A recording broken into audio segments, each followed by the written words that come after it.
Welcome everyone. तो मैंने लेग्रैंज function पे अपना लेक्चर कंप्लीट कर लिया है, उसके बाद मैं ये वीडियो बना रहा हूँ। असल में हुआ क्या है, लेग्रैंज फंक्शन जो है उस टॉपिक में जब आया हूँ जब काफ़ी चीज़ें कवर हो चुकी हैं, काफ़ी कॉम्प्लिकेटेड टॉपिक मुझे लगा। तो मैं चाहता हूँ कि इस टॉपिक पे आने से पहले आप पास की जो 4-5 वीडियो प्लेलिस्ट में पड़ी हुई हैं वो देख लें, ताकि आपको पता चल जाए कि मिनिमाइजेशन क्या है, फंक्शन को मिनिमाइज करना क्या होता है।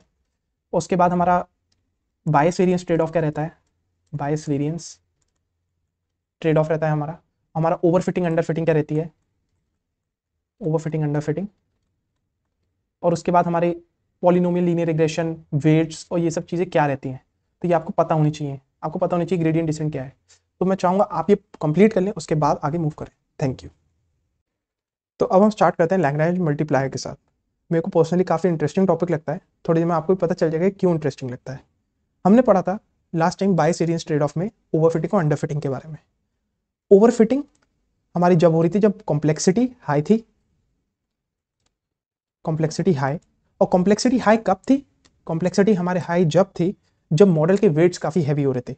वेट्स यानी कि 100 into x to the power 10, 200 into x to the power 9, ये हमारी कॉम्प्लेक्सिटी हुई। ये सीधे सीधे हमारी कॉम्प्लेक्सिटी दर्शाता है मॉडल की, कितने ज़्यादा कॉम्प्लेक्स है, हमारे वेट्स कितने ज़्यादा हैं, एक्स की पॉलिनोमियल पावर कितनी है हाईएस्ट, डिग्री कितनी हाईएस्ट है, ये हमारी कॉम्प्लेक्सिटी होती है।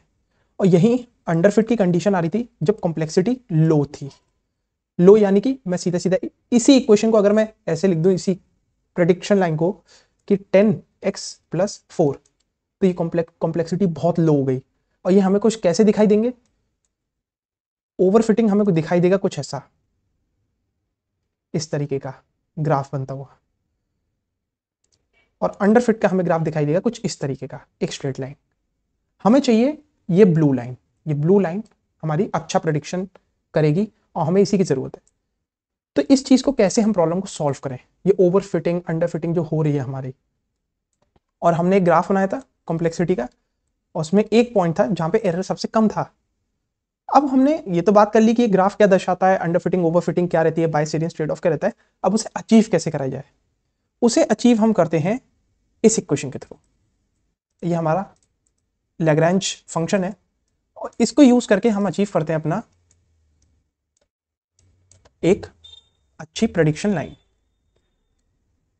और प्रेडिक्शन लाइन अच्छी कब होगी, जब हमारा एरर लो होगा। हमारा होना क्या चाहिए, एरर लो। और एरर लो किस पॉइंट पे हो रहा था, जहां ना कॉम्प्लेक्सिटी बहुत हाई थी और ना ही बहुत लो थी, क्योंकि वहां पे बायस और वेरिएंस की प्रॉब्लम आ रही थी। उसके बारे में हम बात कर चुके हैं, आप जाइए एक बार पीछे एक बार लेक्चर देख लीजिए अगर आपको नहीं क्लियर हो रहा है तो। अभी लैग्रैंज फंक्शन क्या करता है ऐसा, कि हमारा जो एक पॉइंट है, एक स्टडी जो पॉइंट चाहिए जहां पे एरर सबसे लो, वो क्यों आ जाता है। सबसे पहले मैं लिखना चाहूंगा एक equation, y is equal to weight 1 x to the power 1 plus weight 2 x to the power 2। चलिए अभी पावर को हटाते हैं, चीज़ें थोड़ी सिंपल रखने की कोशिश करते हैं। पावर हटा दी मैंने, plus weight 3 x1 x2 x3 and so on, और यहाँ पे वेट नॉट एक कॉन्स्टेंट। अब मैं कहता हूँ कि इसे मुझे मिनिमाइज करना है इस फंक्शन को। ठीक है, हम इस फंक्शन को मिनिमाइज करेंगे, लेकिन अगर हम ट्रेनिंग डेटा यूज कर रहे हैं, जैसे ही हमने ट्रेनिंग डेटा इस पे यूज करा, तो हो क्या रहा है, ये बहुत ज्यादा मिनिमाइज, एरर मिनिमाइज करने के चक्कर में ये एक एक पॉइंट को बहुत ज्यादा ट्रेस कर ले रही है। और इस बारे में भी हमने बात करी थी, ये क्यों कर रहा है ऐसा, ये बायस वेरिएंस की प्रॉब्लम थी, हम इस बारे में बात कर चुके हैं। तो ये बहुत ज्यादा ट्रेस कर रही थी। यहां आप देखेंगे एरर बहुत जीरो है। एरर का क्या मतलब, वो प्रेडिक्शन लाइन और एक्चुअल पॉइंट कितने दूर है। तो हमारे यहाँ पे एरर काफी ज्यादा लो आ रहा था, ट्रेनिंग में तो बहुत कम आ रहा था, लेकिन जब कोई नया पॉइंट आ रहा था तो वो गड़बड़ कर दे रहा था।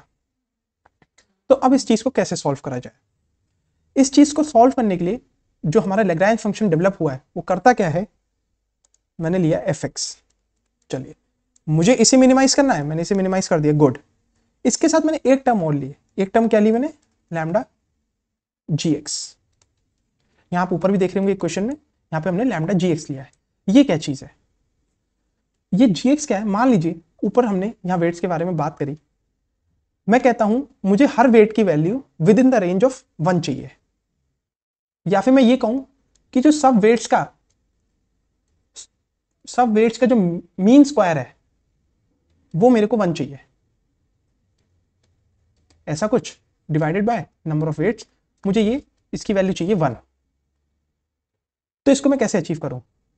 मैं क्या करूंगा, एक gx बैठाऊंगा, gx को मैं क्या रखूंगा कि जो ये वेट्स हैं इनका जो मीन स्क्वायर है, वेट 1 का स्क्वायर, वेट 2 का square and so on upon n is smaller than equal to 1। मान लीजिए लेस देन 1 रखना है, अभी बात कर रहे हैं हम इक्वल टू 1 की, तो इक्वल पे ही बने रहेंगे हम। यहां मैं बात करता हूं इक्वल की, अब यहां पे इक्वल टू 1 रखना है हमें इसे, ठीक है। अब हम इसे कुछ ऐसा भी लिख सकते हैं, equal to 1 square equal to 1, ठीक है जी, हो गया हमारा। अब gx कैसे अचीव करें जाए इससे? gx होगा हमारा w का स्क्वायर माइनस 1, ये हमारा gx है। अब ये फंक्शन है हमारा। अब मैं इसे gx को पुट करता हूं इसी मिनिमम वाले में, मेरे साथ बने रहिए, हल्के हल्के हम पहुंचेंगे कि ये चीजें क्या हो रही हैं, थोड़ा सा कंफ्यूजिंग है लेकिन आप लगे रहिए हमारे साथ। माइनस 1, ये आ गया हमारा ब्रैकेट, एक सेकेंड एक्सक्यूज में, तो ये हमारा gx आ गया। अब होता क्या है जब आप यहाँ पे fx डालेंगे, fx यानी कि weight 1 x1 plus weight 2 x2 plus weight 3 x3, ऐसे करते करते जब आप वेट्स डालेंगे तो होगा क्या, ये फंक्शन मिनिमाइज जब होगा, इसे तो मिनिमाइज करेंगे करेंगे हम, साथ में इसे भी मिनिमाइज करेंगे। और ये जो हमारा gx है यहाँ पे, ये क्या है, gx है हमारी ये कंडीशन, कंडीशन भी इसे बाउंडेशन कह सकते हैं कि भाई इस चीज को एटलीस्ट तुम्हें सेटिस्फाई करना ही करना है कि डब्ल्यू स्क्वायर जो हो वो 1 के इक्वल हो ही हो, उससे ज्यादा ना जाए। तो उसी कंडीशन को सेटिस्फाई भी रखना है और उसके बाद उस कंडीशन को सेटिस्फाई रखते हुए हमें fx भी मिनिमम करना है। तो होगा क्या, ये जो हमारा फंक्शन है जिसे हम मिनिमाइज कर रहे हैं, ये दोनों मिनिमाइज हुए।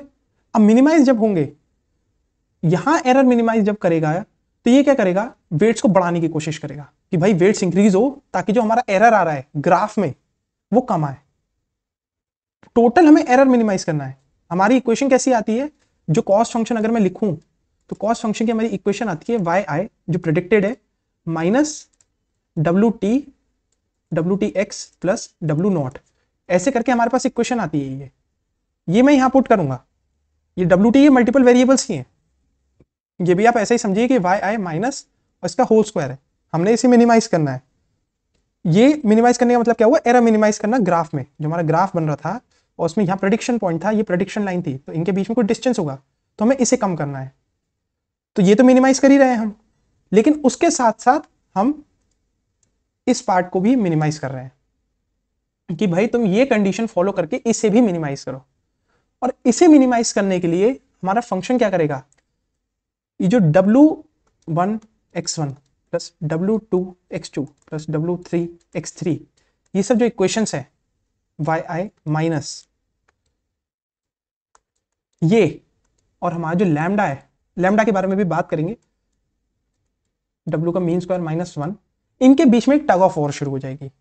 वो कहेगा ओके तुम वेट्स बढ़ाओ ताकि ये पूरा जो है, इतना जो हिस्सा है हमारा वो मिनिमाइज हो जाए, ठीक है। हम इसको मिनिमाइज नहीं कर रहे हैं, सिर्फ हम इस पूरे एरर को मिनिमाइज कर रहे हैं।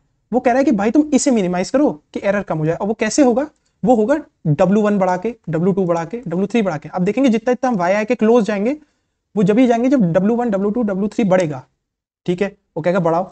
लेकिन ये कह रहा है कि भाई तुम क्या करो, इस फंक्शन को भी मिनिमाइज करो, और इस फंक्शन को मिनिमाइज करने के लिए क्या होगा, W की वैल्यू गिरेगी, और W की वैल्यू यहां पे गिरेगी और यहां पे चढ़नी शुरू होगी, तो इनके बीच में टग ऑफ वॉर शुरू हो जाएगी।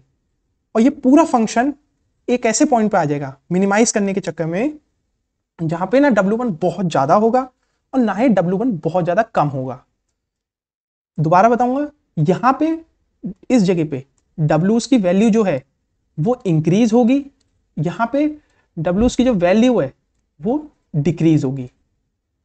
वो डिक्रीज क्यों करेगा, क्योंकि इस फंक्शन को, ये जो हमारा फंक्शन है, इसे मिनिमाइज करने के लिए W की वैल्यू बढ़ानी पड़ रही है, और इस फंक्शन को मिनिमाइज करने के लिए W की वैल्यू डिक्रीज करनी पड़ रही है।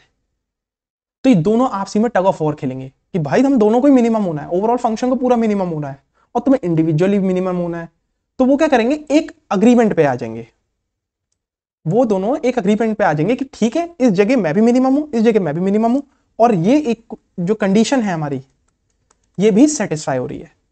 अब इस जगह को आप मिनिमाइज कैसे करेंगे, कोई भी चीज मिनिमाइज करनी होती है तो हम क्या करते हैं, उसे डिफ्रेंशिएट करते हैं। मैं थोड़ा आगे बढ़ रहा हूं। अब इसे डिफ्रेंशिएट जब हम करेंगे तो जो कांस्टेंट है उसका कोई मतलब नहीं रह जाएगा, तो हम इसे सिर्फ डब्ल्यू स्क्वायर भी लिख के छोड़ सकते हैं। अभी तक मैंने थोड़ी आपसे जनरल बात करी, अब मैं पर्टिकुलर जो इक्वेशंस हैं पॉलिनोमियल की उसकी तरफ मूव करता हूं। एफ एक्स क्या है हमारा, Y I minus W T plus W naught, यहाँ पे एक्स और आएगा का स्क्वायर वो स्क्वायर अपॉन 2n, ये हमारा कॉस्ट फंक्शन रहता है। यहीं पे हम एक जी एक्स लेंगे, जी एक्स क्या लेंगे हम, सिग्मा डब्ल्यू जे का स्क्वायर, यहाँ पे आइस यहाँ पे जे। ठीक है, ये दो हमारे पास फंक्शन आ गए। अब हम क्या करेंगे, हम इसे लैग्रेंज फंक्शन में डालेंगे। अब लैग्रेंज फंक्शन में डालने का मतलब क्या हुआ, हम ऐसा कुछ करेंगे इसके साथ, F x minus minus plus कुछ भी रख दिए लैम्डा जी एक्स, माइनस प्लस से फर्क नहीं पड़ेगा, हमें बस एक कंडीशन सेटिस्फाई करनी है कि ये कंडीशन भी सेटिस्फाई हो और फंक्शन मिनिमाइज हो जाए। ठीक है, अब ये हमारे पास एक लैग्रेंज फंक्शन आया। अब मैं इन्हीं वैल्यूज को यहाँ पुट करूंगा।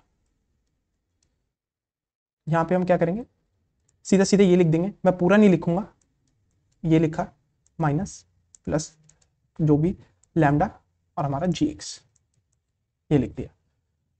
अब इधर हमारा होगा W1 square plus W2 square plus W3 square. मेरे को जिस बात पर पहुंचना है वो ये है कि हमने यहाँ पर स्क्वायरिंग क्यों करी है। हमने स्क्वायरिंग यूँ करी है, जब हम इसे डिफ्रेंशिएट करेंगे dW1 के रिस्पेक्ट में, अगर ये सिर्फ W1 रहा तो डिफ्रेंशिएट करते ही इसका जो वैल्यू आ जाएगी वो 1 आ जाएगी, क्योंकि कांस्टेंट का, क्योंकि हमने जैसे इसे डिफ्रेंशिएट करा इसकी पावर 1 - 1 हो जाएगी और हमारे पास 1 बचेगा। तो इसी वजह से मैंने इसको स्क्वायर ले लिया, ताकि जब हम डिफ्रेंशिएट करें तो हमारे पास कुछ बचा रहे, एटलीस्ट W1 बचा तो रहे जो इसे हमें मिनिमाइज करना है। तो इसीलिए हमने क्या करा, यहाँ पे इसको स्क्वायर ले लिया। अब वापसी पॉलिनोमियल पे मूव करते हैं जो हमारी इक्वेशन थी और आगे बढ़ते हैं। अब ये जो हमारी इक्वेशन आई W1 square W2 square W3 square, इसको हमने लैम्डा से मल्टीप्लाई करा। अभी लैम्डा क्या चीज है, अगर मैं इस फंक्शन को, ये जो एल फंक्शन है, इसे मिनिमाइज करना चाहता हूं तो दोनों को मिनिमाइज करना होगा, एफ एक्स को भी मिनिमाइज करना होगा, इसको भी मिनिमाइज करना होगा। एफ एक्स को मिनिमाइज करने के लिए मैंने आपको बताया W1 W2 की वैल्यूज बढ़ेंगी, और इस वाले को जी एक्स को मिनिमाइज करने के लिए W1 W2 की वैल्यू कम करी जाएगी। इधर W इंक्रीज होंगे, इधर डिक्रीज होंगे, बता चुका हूं मैं। होगा क्या, जब आप लैम्डा से मल्टीप्लाई करेंगे तो आपको पता चलेगा आपको W कितना इंक्रीज या डिक्रीज करना है। अगर मैं लैम्डा यहाँ पे बहुत ज्यादा ले लेता हूं, मैंने यहाँ पे लैम्डा बहुत ज्यादा ले लिया, तो W1 की वैल्यू आपको बहुत ज्यादा गिरानी पड़ेगी।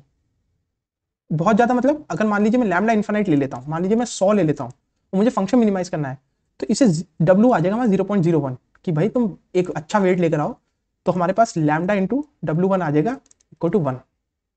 ये ठीक ठाक वैल्यू है, क्योंकि हमें जो कंडीशन सेट करी थी W स्क्वायर माइनस 1 वाली, तो हमें 1 लाने के लिए ये करना पड़ेगा, तो हमारा जो W है वो 0.01 तक चला जाएगा, जो कि हम नहीं चाहते।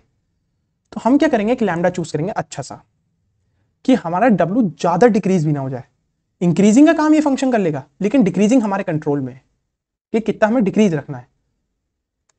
यही लैम्डा है, से W से मल्टीप्लाई करा, और एक आप बेस्ट लैम्डा चूज करेंगे। बेस्ट लैम्डा क्या करेगा, इस W1 को मैनेज करेगा कि ये ज्यादा कम भी ना हो कि भाई 0.00 की वैल्यूज में जा रहा है, और ना ही 1000 की वैल्यू पे जा रहा है, तो इसके बीच में रखेगा। ये हम लैम्डा इंक्रीज कर देंगे तो W ज्यादा डिक्रीज होगा, और लैम्डा हम कम इंक्रीज करेंगे तो W जो है वो ज्यादा डिक्रीज हो जाएगा, कम इंक्रीज होगा हमारा। तो यहां पे मैं ग्राफ बनाता हूं, ग्राफ से शायद चीजें और समझ में आए। ये मैंने बनाया। होगा क्या, जब लैम्डा बहुत ज्यादा होगा, हमारा लैम्डा जब बहुत ज्यादा होगा तो हमारा मॉडल जो है वो अंडरफिट कर जाएगा। अंडरफिट क्यों, क्योंकि W की वैल्यू बहुत ही कम हो जाएगी और मॉडल कॉम्प्लेक्सिटी गिर जाएगी। और वहीं अगर लैम्डा की वैल्यू मैं बहुत कम रखता हूं तो ट्रेनिंग में एरर बहुत ही कम आएगा, यानी कि ओवरफिट हो जाएगा वो। वो डब्ल्यूज की वैल्यू बहुत ज़्यादा इंक्रीज हो जाएंगी, कोई टग ऑफ वॉर का खेल ही नहीं होगा। जब मैंने यहाँ 0 रख दिया, GX को 0 से मल्टीप्लाई कर दिया, तो बचा ही क्या मेरे पास, ये तो टर्म पूरी 0 ही हो गई। तो सिर्फ एफ एक्स मिनिमाइज होगा और हमारा मॉडल ओवरफिट कर जाएगा। ठीक है, होपफुली आपको समझ में आ रहा है। नहीं आ रहा तो एक बार ओवरफिट और अंडरफिट की वीडियो, बायसेरियन ट्रेड ऑफ की वीडियो मेरी देख लीजिए, थोड़ी और चीजें क्लियर हो जाएंगी। तो हमें एक अच्छा लैम्डा चाहिए। एक अच्छा लैम्डा ढूंढेंगे तो हमारे पास एक मिनिमम एरर वाला पॉइंट आ जाएगा।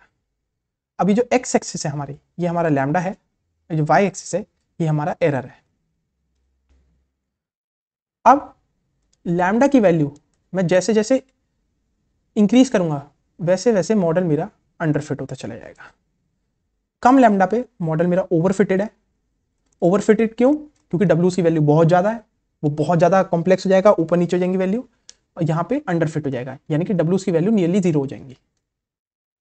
ये हमारा जो ग्राफ है, यह ट्रेनिंग डेटा में कितना एरर है।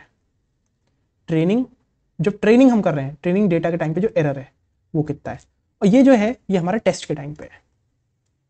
आप देखेंगे जब टेस्ट के टाइम पे अंडरफिट ओवरफिट दोनों में इक्वली एरर आ रहा है, और एक पॉइंट है यहाँ पे जहां पे एरर सबसे कम है, और उस पॉइंट पे लैम्डा की कुछ वैल्यू है कि ना डब्ल्यू ज्यादा कम हो रहा है ना डब्ल्यू ज्यादा बढ़ रहा है। तो इसी पॉइंट को हम कहते हैं लैम्डा बेस्ट।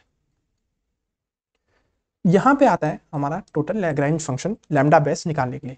मैं फिर से एक बार और सिंपल करने के लिए लिख दे रहा हूं, एफ एक्स प्लस लैम्डा जी एक्स। लैम्डा की वैल्यू आपने बढ़ा दी तो यहाँ के डब्ल्यूज कम हो जाएंगे, और लैम्डा की वैल्यू आपने कम कर दी तो यहाँ के डब्ल्यूज इंक्रीज हो जाएंगे, और मॉडल हमारा ओवरफिट कर जाएगा। इस केस में अंडरफिटिंग, और इस केस में ओवरफिट। तो ये है हमारा केस कि लैम्डा आपने बहुत ज्यादा बढ़ा दिया, नियरली 0 कर दिया, वो सॉरी 1000 कर दिया या बहुत ज्यादा कर दिया, तो मामला हमारा अंडरफिट हो जाएगा, और वही 0 कर दिया तो हमारे पास ओवरफिट हो जाएगा। यहाँ पे 0 करने का मतलब क्या हो, कोई रेगुलराइजेशन ही रहेगा। मैं एक बार लिख दे रहा हूं, एक्सट्रीम केसेस की बात कर रहे हैं। लैम्डा का 0 हुआ तो ओवरफिट, लैम्डा का इन्फिनाइट हुआ तो हमारा आ जाएगा अंडरफिट। यहां पे कोई रेगुलराइजेशन नहीं रहेगा, कोई टग ऑफ वॉर नहीं होगी, सीधे सीधे एफ एक्स अपना काम करेगा और एफ एक्स अपना मिनिमम हो जाएगा। इस जगह पे टग ऑफ वॉर इतनी ज्यादा हो जाएगी, लैम्डा इतना ज्यादा खींचेगा कि एफ एक्स जो है वो गेम ही हार जाएगा। हमारे जो वेट्स हैं उनकी वैल्यू 0 तक चली जाएगी इस इन्फिनाइट को काउंटर करने के लिए, क्योंकि हम ओवरऑल फंक्शन की वैल्यू ही मिनिमम कर रहे हैं। मैं चाहूंगा आप शुरू से प्लेलिस्ट देखते आ रहे हो तभी आप यहाँ पे आए हो, क्योंकि काफ़ी कुछ चीज़ें हैं जो अगर आपने पहले कर रखी हैं, अच्छे से समझ रखी हैं, तो ये चीज़ें आपको ईजी पड़ेंगी। आपको समझ में आएगा मैं मिनिमाइजेशन की बात क्या कर रहा हूँ, क्या चीज़ ग्रेडियंट डिसेंट रहती है, क्या बायस वेरियंस रहता है। नहीं तो यही चीज़ आपको बहुत ट्रबल करेंगे आप सीधे अगर डायरेक्ट इस लेक्चर पे आए हैं तो यहाँ पे हमारा ओवरफिट और अंडरफिट की मैंने आपको कंडीशन लिख दी। अब इस चीज़ को हम कहते हैं हाइपर पैरामीटर। ये जो चीज़ है ये हमारी हाइपर पैरामीटर रहती है, ये हमारी ओवरफिटिंग और अंडरफिटिंग को कंट्रोल करती है। Thank you.